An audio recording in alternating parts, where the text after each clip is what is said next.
एक बार एक राजा शिकार के उद्देश्य से अपने काफिले के साथ किसी जंगल से गुजर रहा था। दूर दूर तक शिकार नजर नहीं आ रहा था। वे धीरे धीरे घनघोर जंगल में प्रवेश करते गए।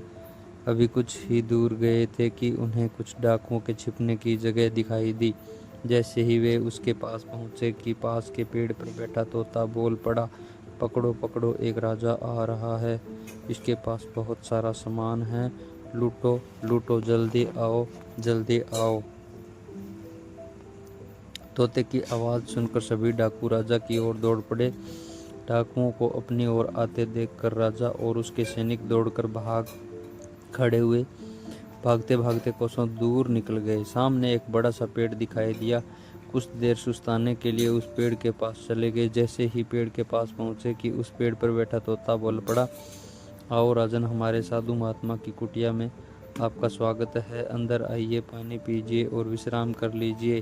तोते की इस बात को सुनकर राजा हैरत में पड़ गया और सोचने लगा कि एक ही जाति के दो प्राणियों का व्यवहार इतना अलग अलग कैसे हो सकता है। राजा को कुछ समझ नहीं आ रहा था।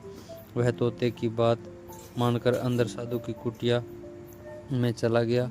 साधु महात्मा को प्रणाम कर उनके समीप बैठ गया और अपनी सारी कहानी सुनाई। और फिर धीरे से पूछा, ऋषिवर, इन दोनों तोतों के व्यवहार में आखिर इतना अंतर क्यों है?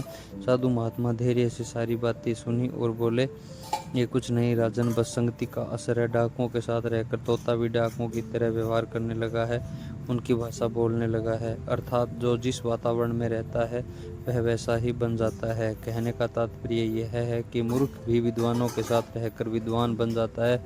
अगर विद्वान भी मूर्खों की संगत में रहता है तो उसके अंदर भी मूर्खता आ जाती है। इसलिए हमें संगति सोच समझ कर करनी